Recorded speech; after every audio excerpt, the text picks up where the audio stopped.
In this weekend's shipwreck video, we'll be returning to old battleships sunk in shallow waters. Unlike USS San Marcos, however, this was done when at war, and in the Mediterranean instead of Chesapeake Bay. Where San Marcos was a gunnery target, the two battleships today were sunk by air attack, something their designers could never have expected when those ships were built.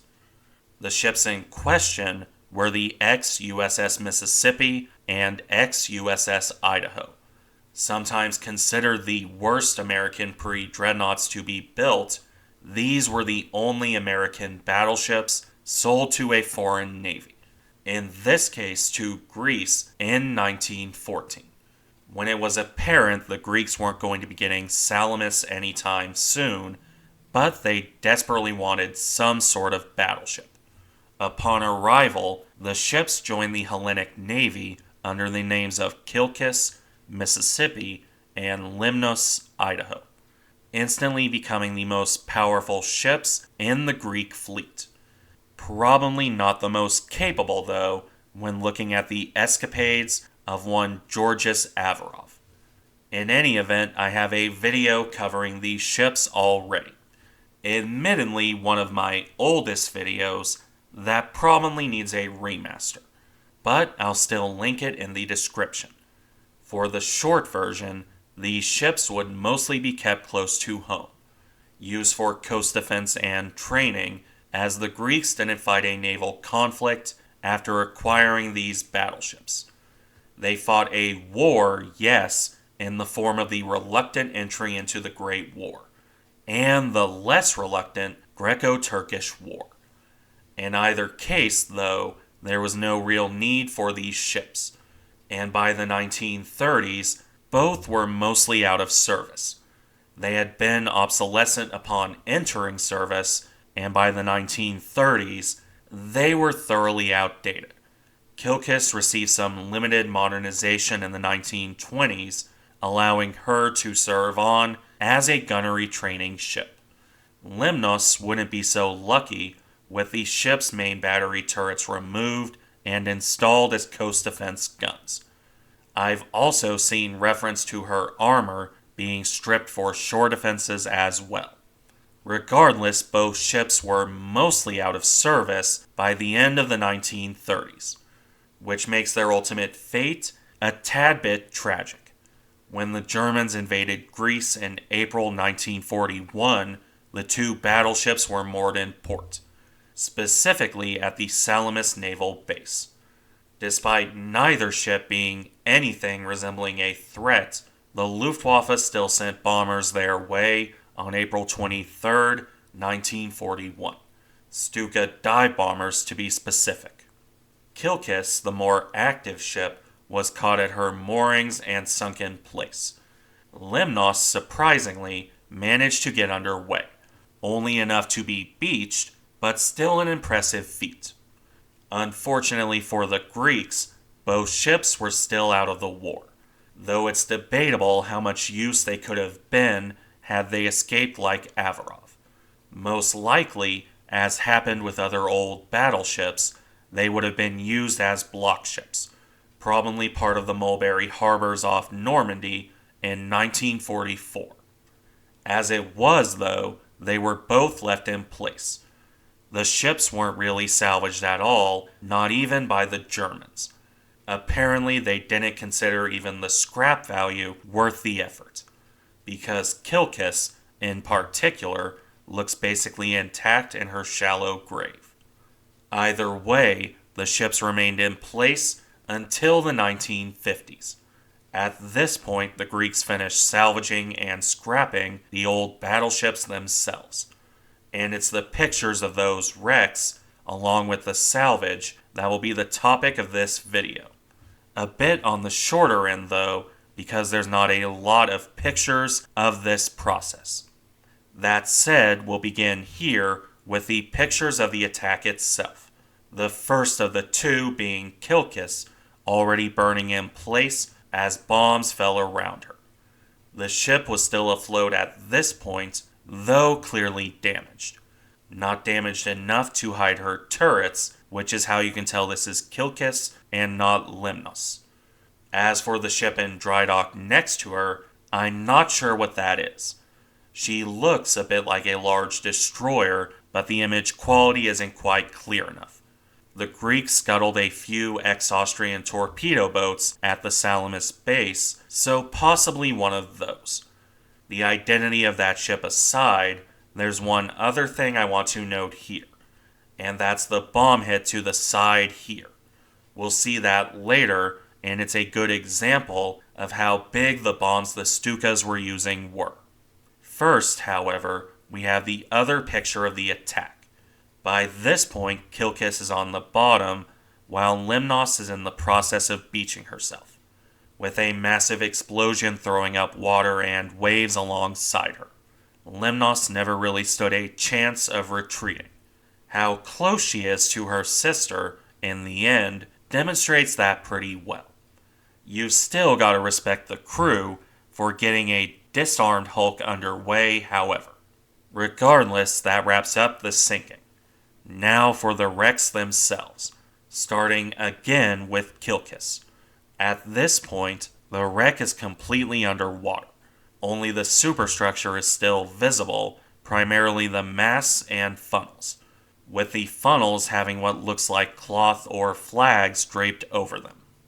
As for the masts, those are the distinctive American latticed or cage masts, which, despite the common reputation as fragile, remain mostly intact here, on both of the ships actually, because you can see Lemnos in the background, and she looks basically the same as her sister ship. This is a good demonstration that while those masts did have issues, they weren't exactly falling over on a whim. On the other hand, it also shows the vulnerability of older ships to air attack.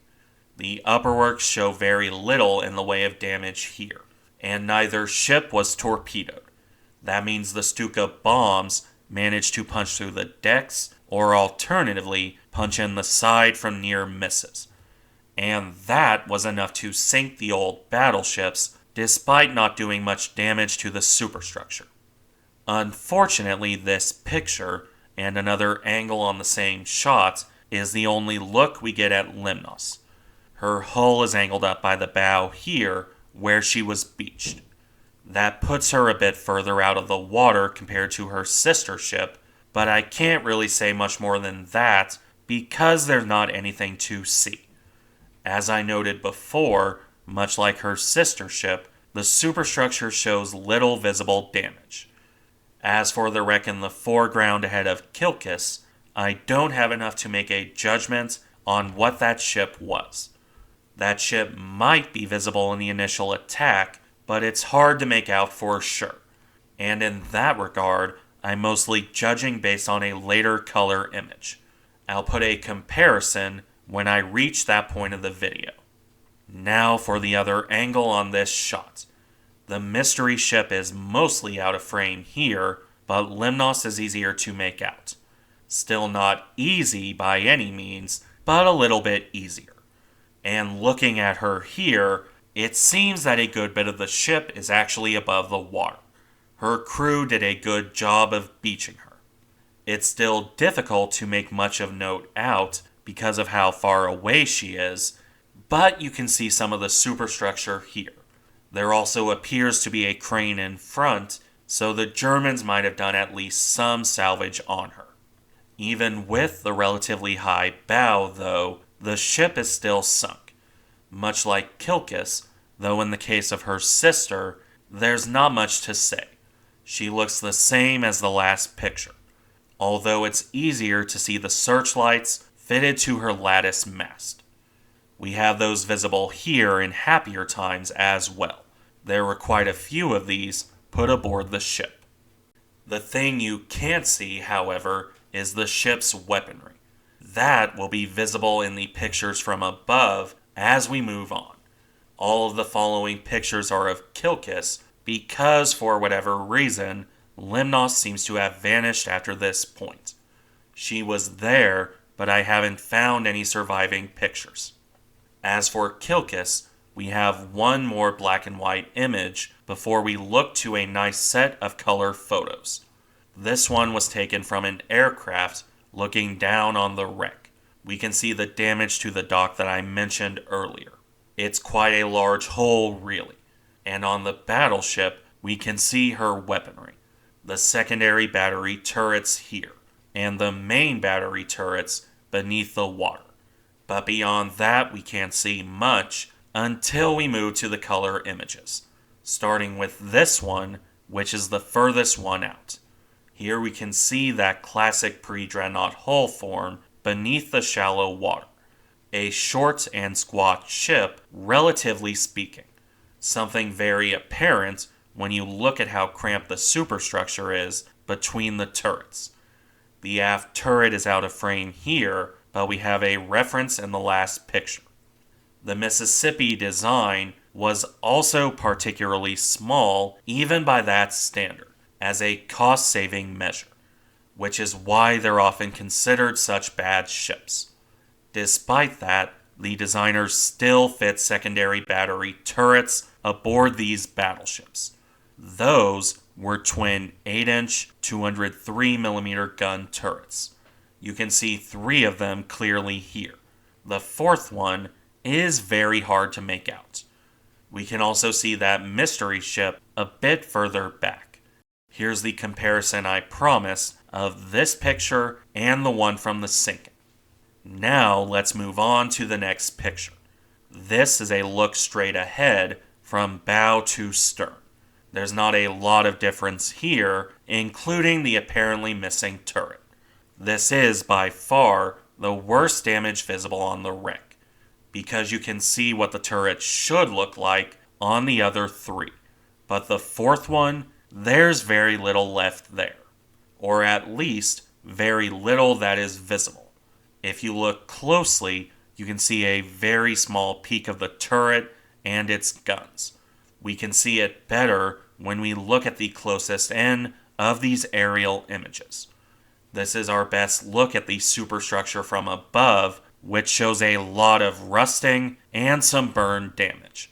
But crucially, it shows the remnants of the secondary turret, with the barrels below water and hidden beneath debris. And the turret itself seems to be heavily damaged. It almost looks like a direct bomb hit to my eye. Nonetheless, it is still there. In any case, this rounds things off for the most part. There's 2 more pictures left, both of the salvage operations post-war. Here we have Kilkis being raised in 1949 with the much more famous Avarov moored next to her. This image shows how much the ship has deteriorated and also the removal of the superstructure. I think the most distinctive thing, though, is the men scattered about, especially on the turret. It gives a good sense of scale. The last picture, meanwhile, just shows how little was left by the time she was raised. Most of the upperworks have been removed, leaving only the base of the superstructure and the turrets. It's a sad sight to be sure. One of the last surviving pre-Dreadnoughts reduced to this. At least Avarov next to her would ultimately survive to the modern day. Not so for either Kilkis or Lemnos. Thank you for watching. Remember to like, comment, and subscribe if you enjoy the content, and I'll see you in the next one.